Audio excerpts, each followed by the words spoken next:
So if, for example, your competitor had a backlink to Forbes, so a Forbes article was linking to their website, that is going to significantly drive their domain authority up, and it's going to increase all of their traffic. All right, welcome to the Productize My Service podcast. Today's guest is Adam Crookes of FreshlySqueezed.online, a productized service offering content writing for online marketplaces, where he helps transform essentially their websites into sales machines by leveraging SEO. So let's dive in, break down, and learn about Freshly Squeezed. All right, welcome to Productized Snacks. I am with Adam from Freshly Squeezed. Welcome, Adam. Hi, it's great to speak with you. Yeah, excited to share a little bit about your journey, more on your product service you're creating. So typically, one of the first questions I like to ask is, what type of problems are you paid to solve? Yeah, no, that's a that's a really good kind of opening question. Yeah, so I mean the problem that I am paid to solve is, it kind of revolves around the question, how can my website get more traffic? And that's something that people really struggle with, especially if they don't know anything really about SEO, and they don't kind of know how to map out an SEO strategy in order to increase their traffic. There's obviously there's different ways in which you can increase the traffic to your website. You could do it through Facebook ads, LinkedIn ads. So you could take like a paid campaign strategy, or you could just do it through organic search using the search engines. And by basically filling the search engines with blog content that revolves around particular keywords in your business. And yes, so the problem and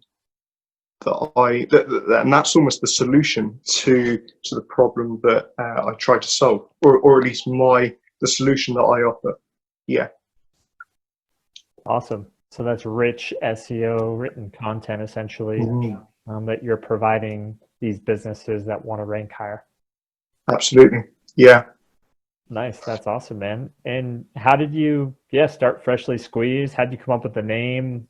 Tell me a little bit about the journey there to get this launched, because it's fairly new as well, right? Yeah. So I started in November last year, and yeah, I still love the name. The name has just kind of is continued to grow on me. The name is one of those things you spend a week thinking about it, and then it just clicks. And yeah, I'm really happy with the name Freshly Squeezed. But yeah, so Freshly Squeezed, I started it after parting ways with a digital marketing agency, and after leaving the digital marketing agency, I kind of had an opportunity to kind of explore maybe trying to set up a productized service. Whilst I was at the digital marketing agency, I was really inspired by the content that I had been seeing in the Productized Startups Facebook group. I've been in there. I've seen all the people, sharing all these ideas and sharing all of the things that they've made and created, all these brilliant productized services. And I wondered whether there could potentially be an opening to set my own productized service up. And writing has always been something that I really enjoyed. And yeah, I just started kind of getting a few content writing gigs, and my aim was to see if I could scale that. And I kind of gave myself a time frame in which to test the idea to see if it would work. And yeah, it's grown from there. And six months later, and yeah, I'm really, really happy with how things have gone. Nice. That's really cool, man. So I'd love to hear some of your, your tips and strategies, if you were going to give another business, what's like the main things they should be focusing on when it comes to content and SEO strategy, from a high level that you think could be valuable? Well, in terms of SEO strategy, I mean, the first thing is don't ignore it. I mean, so many people kind of put it on the back burner. They forget about it. They kind of pretend it's not there. That they think it's almost it's not an essential part of their kind of digital marketing campaign. But that's not true at all. It's absolutely essential, and it's essential because if you spend a few months putting in the groundwork with your SEO, and that's both on-site and off-site SEO, you will reap the rewards for many months after, or for years afterwards. You know, if you start ranking for keywords in your niche, in your industry, and you've managed to establish, you know, a high domain authority through guest posting and things like that, and you've got a really strong domain behind you, you're set. I mean, you're going to get so much organic traffic, which is going to be so much cheaper than, you know, investing time building up a Facebook audience or a LinkedIn audience, or you know, any of these kind of paid campaigns. Yeah, sorry, did I answer your question? I'm trying to remember what the question was again. Yeah, well, don't forget it. Make it a key focus. The main question was kind of what are your the tips? Yeah. For that a business could focus on when it comes specifically to your kind of superpower. Well, I mean, so as I said, the first thing is, you know, put some time and thought into SEO, and then from there, work out, you know, how are you going to create results in terms of the SEO? How are you going to build up a strong domain? How are you going to have good domain authority? I think, you know, you need to also do a mix of on-site and off-site SEO. And yeah, I believe at the heart of all of that is blog writing. You need to have a good blog. You need to have blog posts that cover a variety of different keywords in your niche. You need to do something called siloing. So you need to have multiple blog posts around one keyword, and you can kind of build some authority around those. And also, you need to be doing guest posting. You need to be reaching. You need to get an SEO tool. So whether that's Ahrefs, SEMrush, you know, things like that. You need to be looking at all of your competitors' backlink profiles, and you need to be looking at, you know, what are the backlinks that your competitors have that are driving their domain authority upwards. So if, for example, your competitor had a backlink to Forbes, so a Forbes article was linking to their website, that is going to significantly drive their domain authority up, and it's going to increase all of their traffic. And then it's your responsibility to work out how you can get on similar websites to Forbes. I mean, you know, that's a high target, but yeah. No, that's great, man. Well, give us a sense of size as far as Freshly Squeezed as of today. Where are you guys at monthly revenue wise, and how many customers you guys have? So currently, we're doing $2,800 a month. So, you know, still relatively small. And yeah, at the moment it's just me. Okay. I work with an SEO consultant who, you know, advises me on, you know, on strategies for each of my clients. He's really good. His name's Mark Falzone, and he Yeah, we get on a Skype call pretty much every day at the moment, and we just go through all of the clients that I have, and yeah, we work through. Yeah, I think with SEO, it's really good to kind of have a second opinion, which is why I think, you know, working with someone else has been really beneficial.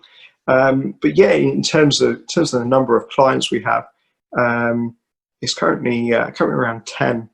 Yeah, and most of them are in the CBD niche. And you know, I absolutely love writing CBD content. So if you don't know what CBD is, CBD is the chemical compound that is extracted from the cannabis and hemp plant, and it's used as a food supplement, and it's really gaining traction here over in Europe, and I know that in America it's very popular as well. So we have a lot of clients in that niche. They're all e-commerce stores.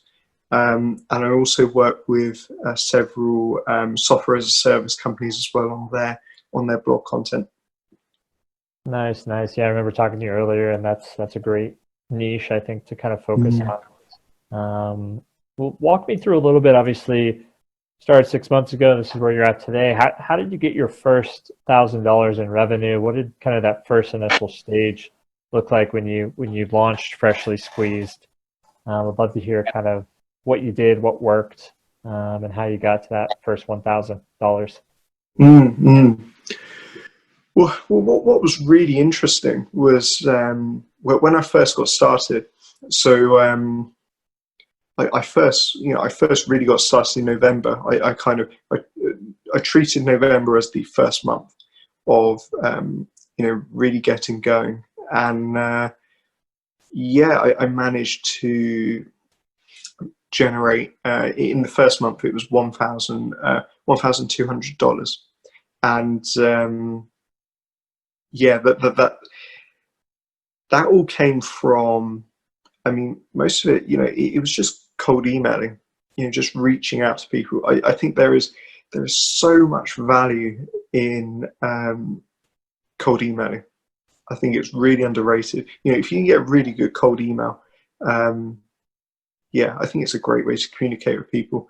At that point, I wasn't exploring anything like LinkedIn ads or Facebook ads. You know, I was in the Productized startups group, and that was great. You know, I updated people, you know, every month or so as to how I was getting on. But yeah, in terms of the first month, it was just all cold emailing and looking on sites like Indie Hackers and Indie Hacker rather, and yeah, just seeing who is potentially going to be in need of content writing.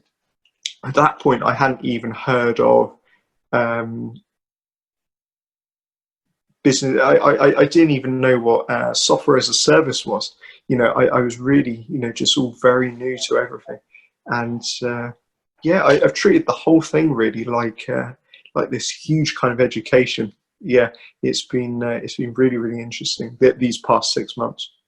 Man, that's awesome. When you were doing those first initial cold email campaigns, was there a certain target market you were going after? I mean, how did you kind of, because obviously that was a driver, but yeah, who did you target when you were messaging? No, it's interesting. Looking back, it was very broad, very, very broad.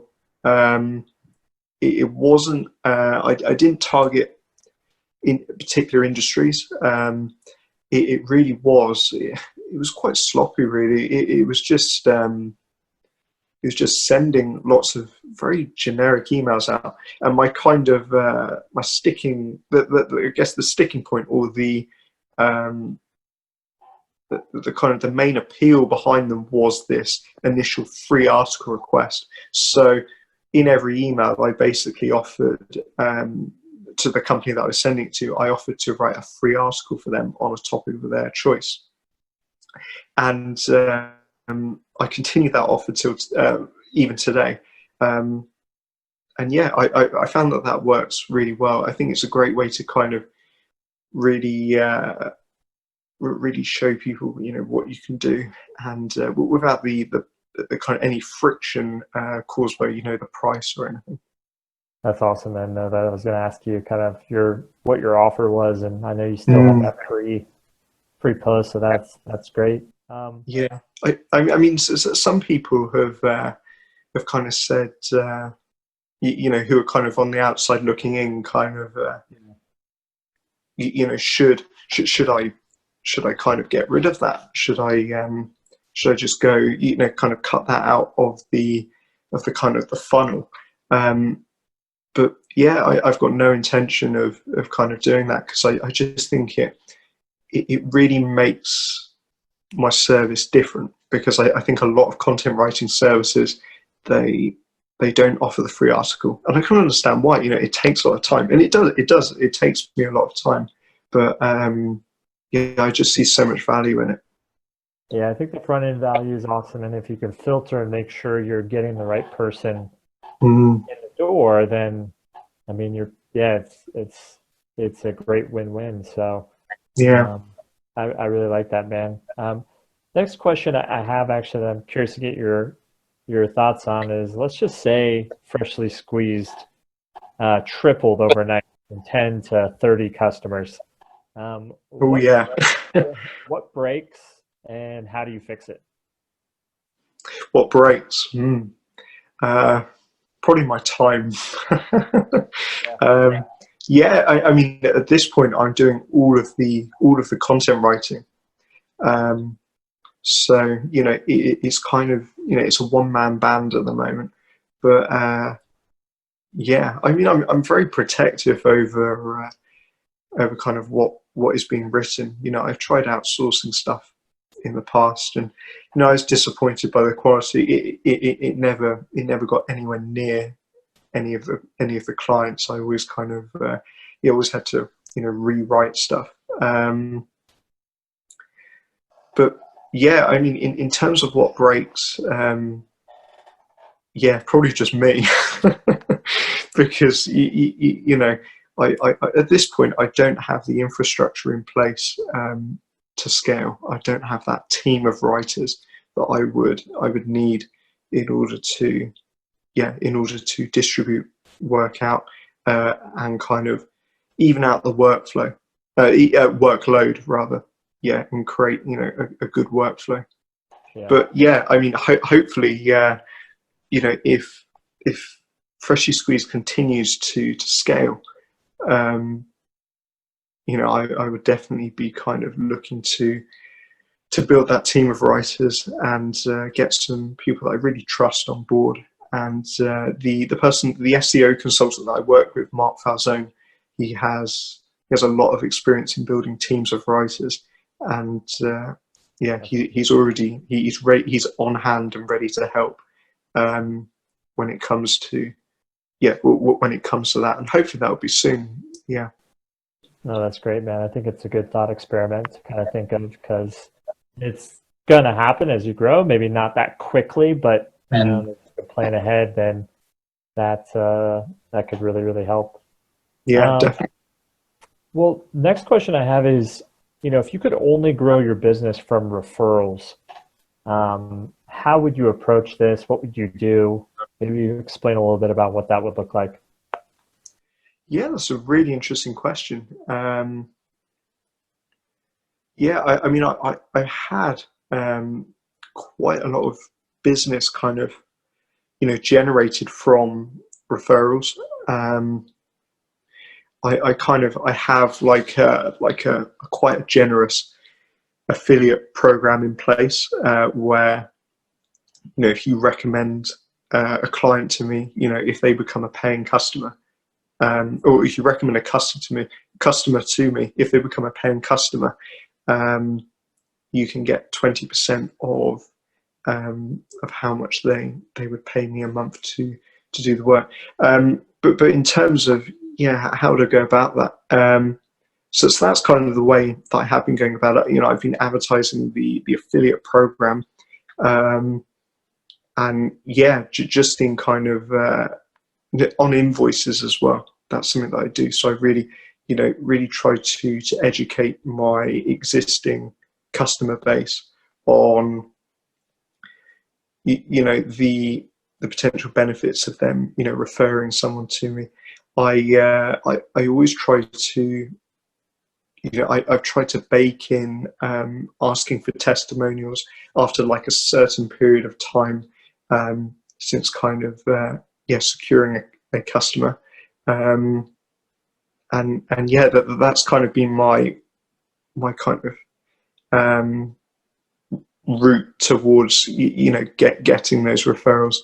But yeah, I think that's something that I need to really work on. I think finding new ways to, rather than having to run all of these kind of paid advertising campaigns, you know, find some ways to really encourage referrals. And I think ultimately that always stems from, you know, are you providing a quality service? And if my customers feel that, you know, I really encourage them to spread the word. Nice. Yeah, no, it's always a great thought exercise, you know, and I'm enjoying asking different people how they approach that. I like your asking for on invoices. That makes a ton of sense. I'm interested actually. What other kind of answers have you had to that question in terms of how people are generating referrals? I mean, I know I just gave the example of invoices. Have you had any others recently? Yeah, I mean, there's so many different ways and strategies. I think I'm working on building up my list of referral strategies, which is kind of exciting. But yeah, I think one is like, first of all, just like getting in a habit to ask. I had one guy who had a great rule where his rule is just ask for one referral every single day from his network. Right. So that's a great. Sorry, there's a little dog barking here. There we go. So yeah, so that one's really good, I think, as well. Setting the expectations of referrals up from the beginning. So even when you onboard a new customer, planting the seed, like, hey, one of our best, you know, or one of our main growth strategies that we leverage at Freshly Squeezed, and the main way we grow is, you know, through customer referrals. So pending you love the service we're going to provide you, we'd love for you to introduce us to someone else in your network that could benefit from SEO rich content.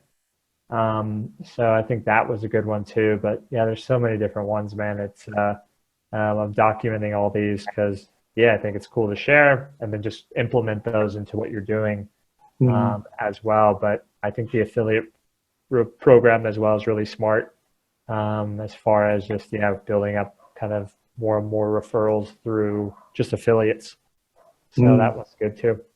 I think I think I have fallen into the trap before of asking for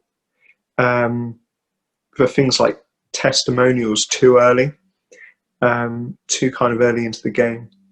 And yeah, I guess it's just kind of, you know, it's really about identifying the point. I mean, I really want to kind of map out what a typical customer journey looks like for my service. You know, and I think that will really help me to work out the point at which a customer is ready for advocacy. And yeah, that's something that I'm exploring. No, that's great, man. We'll have to jam more on some of that. I love doing that stuff. Yeah, great. So yeah, if you know the customer journey as well, then you it's also a dynamic process to an extent, but once you know kind of the right point and the right time to ask for these things, helps out so much. But dude, Adam, thank you so much, man. This was fun, short and sweet. It's meant to be a snack, you know, just for which I think turned out really well. Can you leave us with one place people can find you or see what you're working on? Absolutely. Yeah, they can visit squeezed.io, and that's squeezed.io. And that's that's our new website address. And if there's anyone who is interested in getting a free 500-word blog article for their business, they can request that on the website, and we'll get it delivered to them. And yeah, just excited to connect with more people and yeah, continue to grow Freshly Squeezed. Man, so cool, Adam. Thanks so much, and excited to share a little bit of your story, and we'll talk soon. Fantastic. Thanks very much, Tyler. Speak soon. Speak soon. See ya. Productize Mentor is an online community, first and foremost, provides tremendous value around sharing with other people who are trying to do the same thing as you. And it also has a phone call or consulting element to it as well, where you can chat through specific problems with a seasoned, productized service entrepreneur, and be able to go through those from somebody who's actually been there and done it, which is invaluable.